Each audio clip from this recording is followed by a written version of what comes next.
قال الله تبارك وتعالى في شان حبيبه الكريم إن الله وملائكته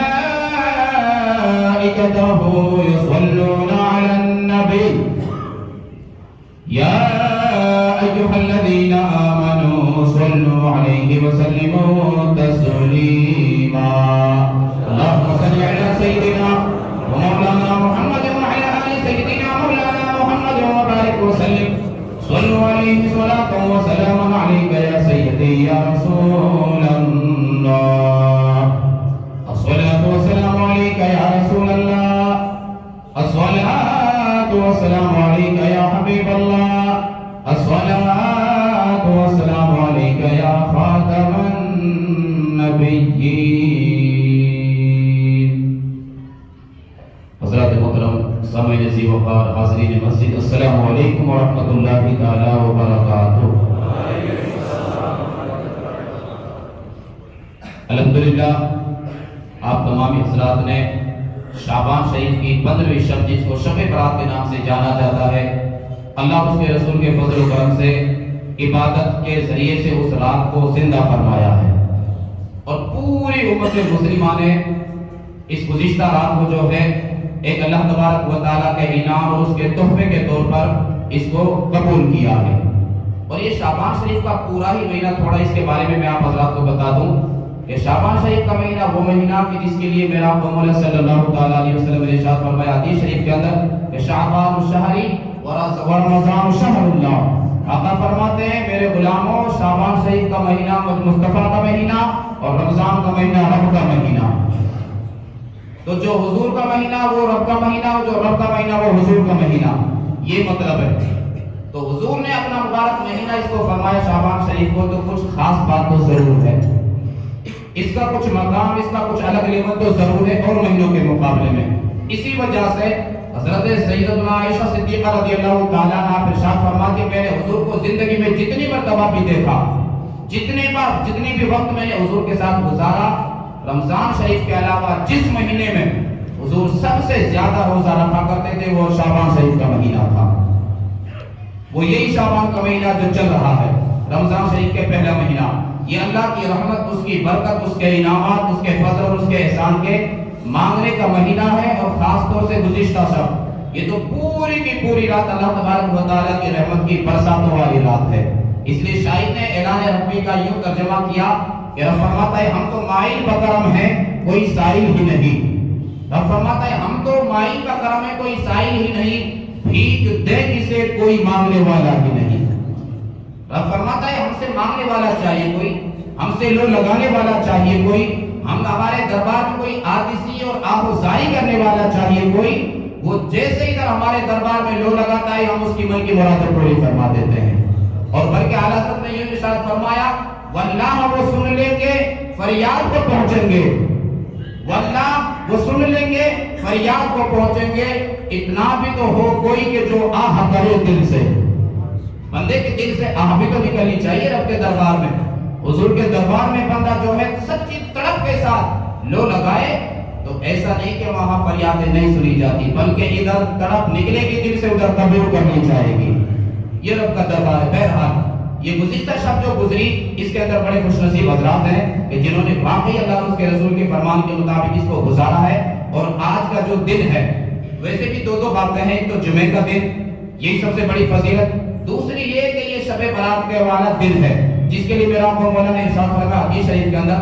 اب بڑی ساری باتیں ہوتی ہیں جو کہ آپ حضرات بھی سنتے ہوں گے کہ صاحب یہ شب برات جو ہے یہ لوگوں نے ایک نئی ایجاد بنائی ہے، اس کے اندر یوں اس طریقے سے جاگنا، یوں اہتمام کرنا، اس طریقے سے قبرستان جانا، اس طریقے سے اس میں اجتماعی ذکر کرنا، محفل میلاد کرنا، درود و سلام پڑھنا، تکبیر تسبیح کرنا، یہ تمام کے تمام چیزوں کے بارے میں کچھ کا خیال یہ کہ صاحب یہ بدعت ایک نئی ایجاد ہے، نئی پیداوار ہے جس کا حضور کے زمانے سے خود میرا آپ مولا سے کوئی تعلق نہیں رہا۔ تو انشاءاللہ تعالیٰ آج کے اس ٹاپک میں تھوڑا کوشش کروں گا حضرات کے سامنے اس حقیقت کو سامنے اجاگر کیا جائے اور لایا جائے اور سمجھا جائے اور آپ کو بتایا جائے کہ واقعی کیا ایسا ہی ہے جیسا وہ کہتے ہیں یا معاملہ کچھ اور ہے؟ حدیث شریف میں آپ کے سامنے پیش کروں گا، دو چار وقت کے اندر رہتے ہوئے جو وقت میں پیش کی جا سکیں گی۔ سب سے پہلی حدیث پاک حضرت سیدنا مولا علی رضی اللہ تعالیٰ عنہ کی ہے۔ حضرت مولا علی کیا فرماتے ہیں اس شب کے بارے میں جو حضور سے انہوں نے سنا؟ سنیے، میرا مولا صلی اللہ تعالیٰ علیہ وسلم نے ارشاد فرمایا اذا كانت ليلة النصف من شعبان فقوموا ليلها وصوموا نهارا فإن الله تعالى ينزل لغروب الشمس إلى السماء الدنيا۔ یہ جو میں حدیث پاک پیش کر رہا ہوں اس کو امام ابن ماجہ نے اپنی صحیح ابن ماجہ کے اندر نقل کیا اور امام بیہقی نے شعب الایمان کے اندر نقل فرمایا۔ اسی طریقے سے یہ مشکاۃ شریف میرے سامنے رکھی ہوئی ہے، ہر مدرسے میں جو چلتی ہے اس کے اندر بھی حدیث پاک موجود ہے، اور اس کے علاوہ بے شمار کتابوں کے اندر حدیث پاک نوٹ ہے، درج ہے اس کے اندر۔ وہاں یہ حدیث پاک حضرت مولا علی فرماتے ہیں کہ حضور نے ارشاد فرمایا کہ علی جب شعبان کی 15ویں شب جو آئے، یہ شب برات والی جب رات آئے تو آقا نے فرمایا تو ایسا کرنا ہے اس کے اندر رات کو جا کر کے عبادت کرنی اور دن کو اس کا روزہ رکھنا ہے۔ کیا فرمایا؟ رات کو جگنا ہے، اس طریقے سے جگنا ہے، صرف گھومنا پھرنا نہیں ہے، صرف بائک وغیرہ پہ اسٹنٹ نہیں کرنا ہے، صرف ادھر گلی کوچوں کے اندر چائے کے ٹھیلوں پہ جا کر کے ہوٹلوں میں جا کر کے ادھر ادھر یوں ہی بغیر فالتو میں فضول نہیں گھومنا، بلکہ اس کو زندہ کرنا ہے رات کو۔ رات کو زندہ کرنے کا کیا مطلب؟ رات کو اللہ کے ذکر کے ذریعے سے زندہ کرنا ہے۔ اور حضور نے ارشاد فرمایا کہ 2 راتیں ہیں جنہوں نے ان 2 راتوں کو زندہ کیا، اللہ تبارک و تعالیٰ اس کے دل کو اس دن زندگی عطا فرمائے گا جس دن سارے لوگوں کے دل مردہ ہو جائیں گے۔ 2 راتوں کو جس نے زندہ کر لیا، کس کے ذریعے سے زندہ کیا جائے گا؟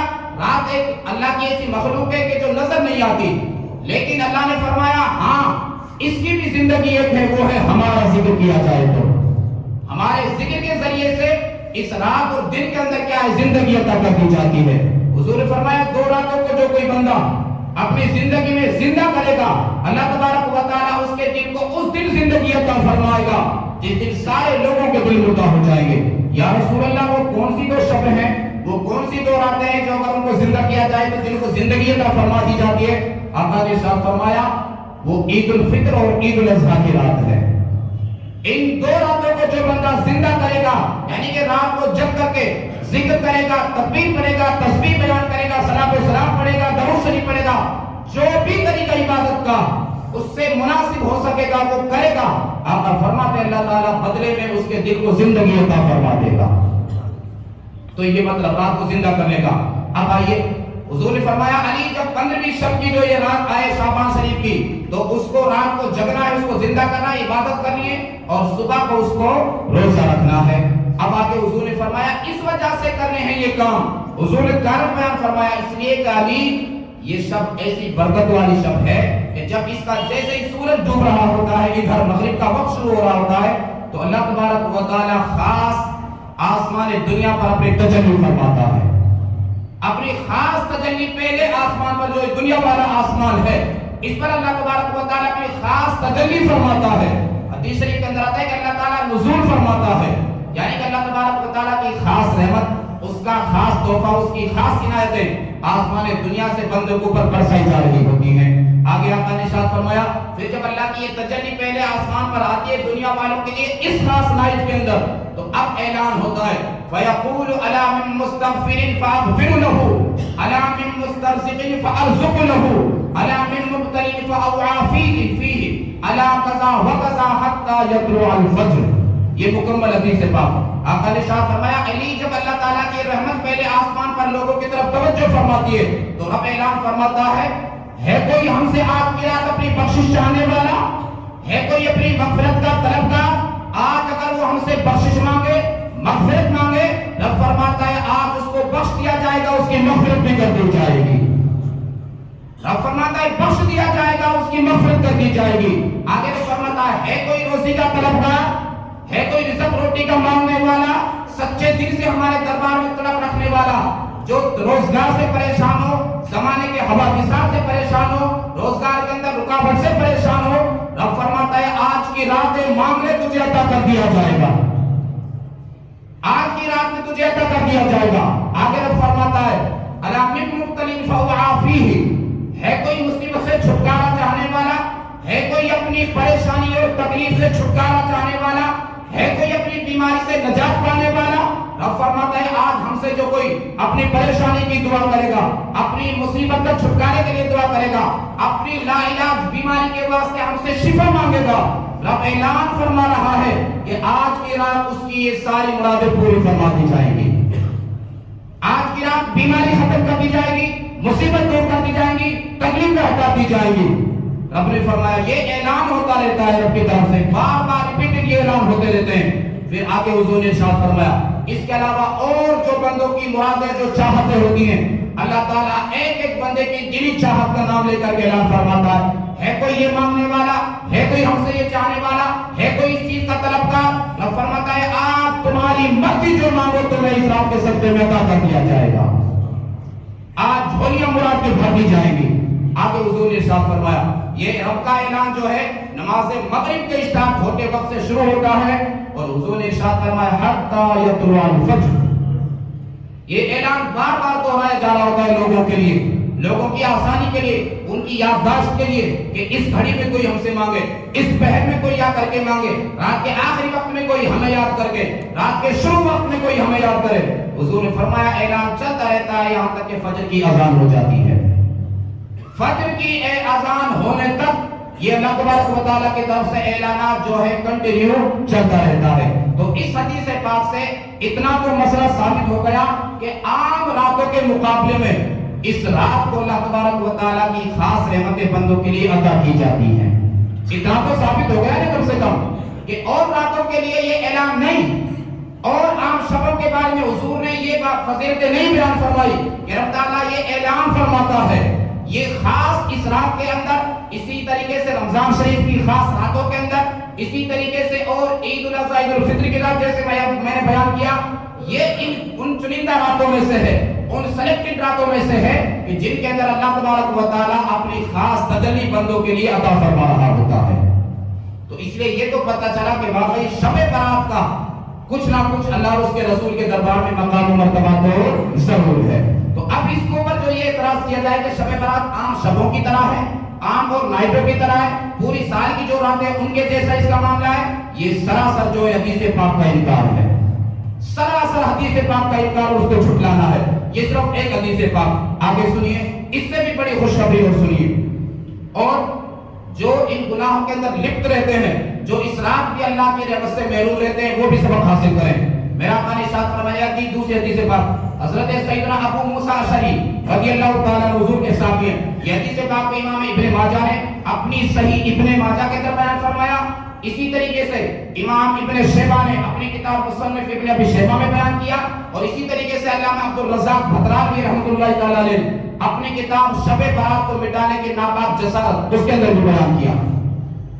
اب سنیے کیا فرمایا، عن ابی موسیٰ الاشعری رضی اللہ تعالیٰ عنہ قال قال رسول اللہ صلی اللہ تعالیٰ علیہ وسلم ان اللہ تعالیٰ لا یطلع فی لیلۃ النصف من شعبان فیغفر لجمیع خلقہ الا لمشرک او مشاہد او قاتل نفس او عاقل لوالدیہ۔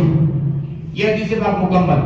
آقا نے ارشاد فرمایا، حضرت ابو موسیٰ شریف فرماتے ہیں کہ حضور نے فرمایا کہ اللہ تبارک و تعالیٰ اس 15ویں شب کے اندر اپنی خلقت پر خاص اپنی تجلی فرماتا ہے، نصر رحمت فرماتا ہے۔ حضور فرماتے کہ اللہ تعالیٰ اس رات کے اندر تمام اپنے مومنوں کو جو اس کے اوپر ایمان لانے والے تھے سبھی کی بخشش اور مغفرت فرما دیتا ہے، سبھی کے لیے مغفرت کا پروانہ عطا فرما دیتا ہے، سبھی کے لیے جنتی سرٹیفکیٹ عطا فرما دیتا ہے۔ آقا نے فرمایا ہاں کچھ چنندہ لوگ ہیں، کچھ محروم اور بدقسمت لوگ ہیں کہ جو اس رات بھی اللہ کے فضل اور اس کے انعامات اور اس کے ہدیے تحفوں سے محروم جن کو رکھا جاتا ہے۔